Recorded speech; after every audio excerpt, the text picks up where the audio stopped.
Cat के मॉक्स में consistently लो score आ रहा है तो आप कैट क्विट करने की सोच रहे हो?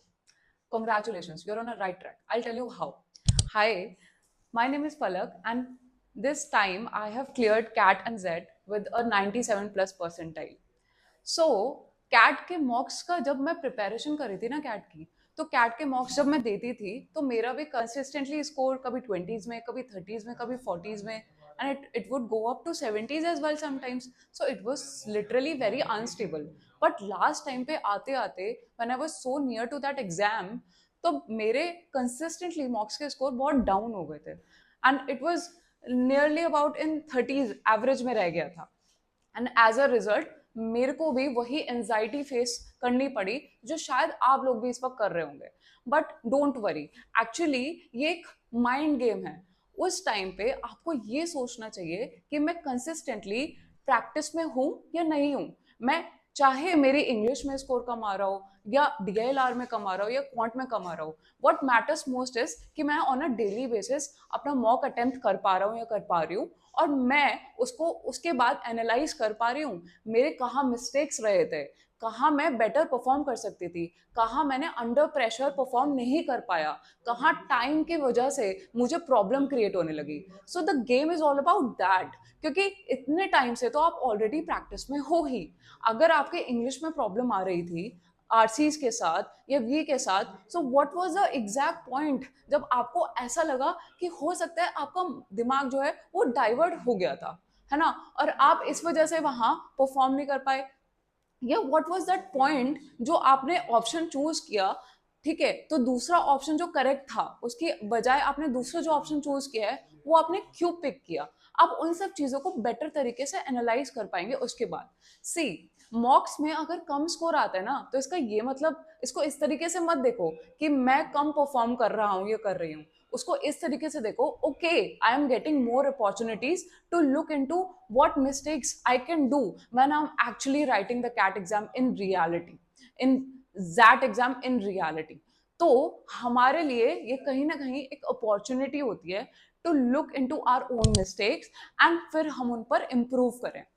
सिमिलरली डीएलआर के लिए भी हम लोगों को टेंशन हो जाती है बिकॉज ऑब्वियसली हमारे ऊपर टाइम का प्रेशर होता है और हमें उसी टाइम के अंदर डीएलआर के इतने सारे सेट्स वो कंप्लीट करने होते हैं. अब तो 5 सेट तक भी आने लगे हैं. तो व्हाट मैटर्स इज कि आप with in that time frame at least उसके स्टार्टिंग के 10 से 15 मिनट में आपका एक सेट तो बिल्कुल क्लियर बन रहा है एंड देन सेकेंड सेट भी आप शुरू कर पा रहे हो. तो जब आप 20 मिनट्स के वो टारगेट पर हो ना, तब आपने दूसरा सेट तो मिनिमम बेयर मिनिमम है कि आपने स्टार्ट कर दिया हो.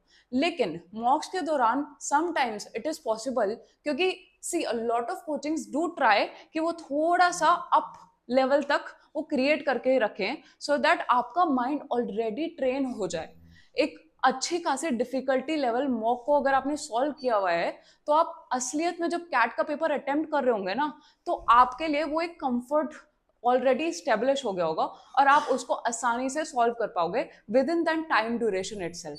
सो डीएलआर के सेट्स भी आप जब भी प्रैक्टिस कर रहे हो तो अपने लिए हमेशा एक टाइमर ऑन रखिए सो दैट आप अच्छे से मॉक को अटेम्प्ट कर पाओ. सिमिलरली क्वांट के लिए आप लोगों को पता है कि आपके स्ट्रॉन्ग सूट्स कहाँ पर हैं. तो जो भी आपके स्ट्रॉन्ग एरियाज हैं, try to find out all those questions जहां आप अच्छे से एक्सेल कर पा रहे हो. जो भी जैसे अरिथमेटिक एरिया हो गया, अलजेब्रा हो गया, ठीक है, ये ज्योमेट्री हो गया, किसी किसी को ज्योमेट्री बहुत अच्छे से आती है, तो what they can do is कि वो ऐसे क्वेश्चंस फाइंड आउट करें और सबसे पहले उनको अटेम्प्ट करने की कोशिश करें. उससे क्या होगा, आप एक सेफर जोन में पहले से ही पहुंच जाओगे, और जब आप एक सेफर जोन में पहुंच जाओगे तब आप कंफर्टेबली और जो थोड़े चैलेंजिंग क्वेश्चंस हैं उनको अटेम्प्ट कर पाओगे.